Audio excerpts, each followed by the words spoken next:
टोंक सवाईमाधोपुर सांसद सुखबीर सिंह जोनापुरिया ने बोला है एक बार फिर से सचिन पायलट पर हमला। सचिन पायलट टोंक से विधायक हैं, सुखबीर सिंह जोनापुरिया टोंक सवाईमाधोपुर से सांसद हैं।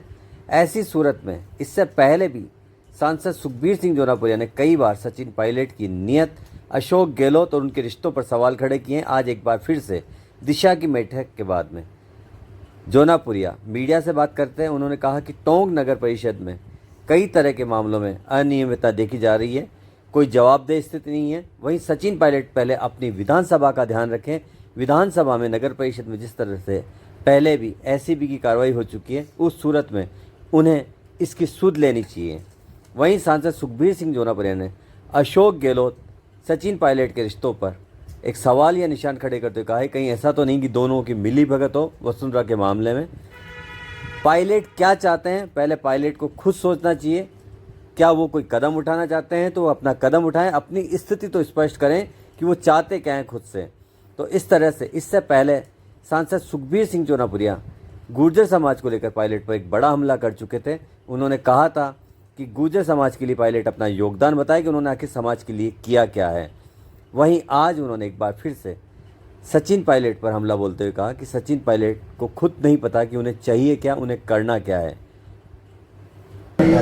देखिए, मैं समझता हूँ राजनीति का कोई पता नहीं है, वो तो उनके अपने खुद के मन की बात होगी, उनसे पता लगेगा। लेकिन मैं ये समझ रहा हूँ कि कहीं भी कोई नहीं है, ना तो कोई डिसीजन ले पाए, ना पार्टी निकाल पाए, ना पार्टी की हड्डी बना पाए। तो मैं समझता हूँ अगर मान लो पायलट साहब को कोई फैसला लेना है तो अभी भी बहुत लेट होगी, लेकिन लेना हो तो ले एक तरफ तो करे। अब आप मान के चलो टोंक आज उस बात को भुगत रहा है। टोंक में आज की डेट में अधिकारी कोई काम नहीं करने को तैयार। टोंक में ऊपर से मेरे ख्याल ये निर्देश हुए हैं कि जितना पब्लिक को त्राहिमाम का उतना तरसाओ।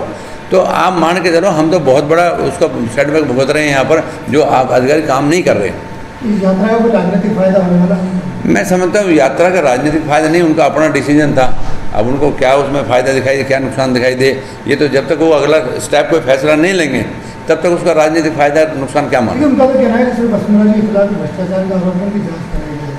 मैं समझता हूँ ये अशोक गहलोत जी का और पायलट साहब का दोनों का कोई ना कोई मिली भगत मामला है कि अशोक गहलोत भी कह रहे हैं कि मेरी सरकार को वसुंधरा जी चलवा रही हैं, और वो कह रहे हैं कि भाई हमने है 4.5 साल आप यहीं थे, वसुंधरा जी भी यहीं थी। 4.5 साल के अंदर में आपने किसी ने रोका थोड़े थे आपको। गया आपका डिपार्टमेंट आपके अनुसार काम कर रहा है, एसीबी भी आपके पास थी, सीआईडी भी आपके पास है, सीबी भी आपके पास है, तो आपको कराना चाहिए। और फिर आगे की माना तत्काल में कोई निकालो ना, तत्काल में निकाल के जल्दी से जल्दी कर दो। अभी करा दो, कौन मना कर रहा है? वसुंधरा कहीं है तो है, यही है। कल हेमाराम जी बोले जम के मुख्यमंत्री के खिलाफ। मैं समझता हूँ हेमाराम भी क्या करें, मैंने आपको पहले एक बार कह दिया, हेमाराम ये बहुत बकरी के बकरे चढ़ाएंगे, बलि चढ़ जाएंगे। अब अशोक गहलोत जी किसको बरी बना देंगे, और चढ़ेगी जो भी कुछ आएगा। रिजल्ट क्या होगा वो तो समय आने दो, तभी पता लगेगा।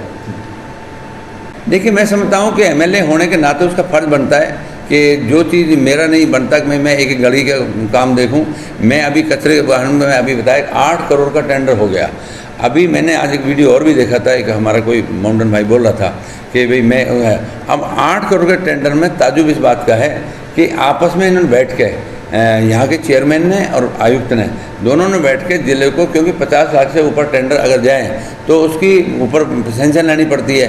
अब उन्होंने उसको 40 लाख के करके 15 डिवाइड कर दिए वार्डों में। और उसके बाद में उस जो कंपनी है, उस कंपनी ने हमने ना कोई बैंक गारंटी दी है, ना कोई सिस्टम दिया है। सारा इक्विपमेंट जितना भी है वो सारा नगर परिषद का इक्विपमेंट को यूज़ कर रहा है। अब उसमें भी लिखा है अगर उसका नगर परिषद का इक्विपमेंट को चलाएंगे तो उसका किराया देना पड़ रहा है। वो कहीं कुछ भी नहीं है। अभी मैंने उससे बात की तो कमिश्नर सिर्फ एक बात है, सर मैं देख के बताऊंगा, करके बताऊंगा। अभी मैंने कहा भी इसको रिटर्न कर दो ताकि उसकी पेमेंट को स्टॉप किया जाए, और जब तक ये सारी चीज़ ना हो जाए तब तक उसकी पेमेंट ना हो। मैं समझता हूँ आप ना, ये तो सारी है कि आज तक कहाँ ना कोई जियो टैगिंग हो रही, ना कोई वो कह रहा है मैं 2 दिन में कचरा उठाऊंगा, दिन में 2 बार, कहीं नहीं उठ रहा। वो कह रहा है मैं एक चीज़ में जाऊंगा, कहीं कोई आपका स्टाफ कह रहा है कि हम दिन में सारे दिन इसकी मॉनिटरिंग करेंगे। उसका कोई स्टाफ यहाँ कोई बैठा नहीं, कुछ भी नहीं है, सिर्फ कागजों में ये होके और वो पैसे जाए जा रहे हैं, बाकी शहर तो वहीं का वहीं।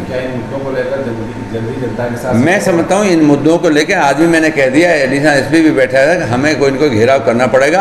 और अधिकारी जिस हिसाब से आज भी रूढ़िप का ऐसे नहीं आया, और मैं आपको ये बताना चाहता हूँ, जनता ने 325 करोड़ रुपए दे दिए, आपका जो मेहनताना मिलना आपको भी मिल गया, लेकिन जनता आज भी त्राहिमाम हम कहाँ जाएं। इसलिए मैं आपके माध्यम से कहना चाहता हूँ कि अभी वही बात है, एक FIR पहले हुई थी, अभी भी अगर अधिकारी नहीं मानेंगे, नहीं करेंगे तो FIR करानी ही पड़ेंगे, क्योंकि और कोई बेस नहीं बनता। या तो हम चुप लगा जाएं और अधिकारी जो मर्जी करते रहें, नहीं तो आप मान के चलो पब्लिक को कहीं न कहीं तरस आते रहें, है नहीं। जनता के साथ जल्द सड़कों पर उतरेंगे। मैं समझता हूँ बहुत जल्द इसको लेकर हम जनता के बीच जाएंगे। ये पानी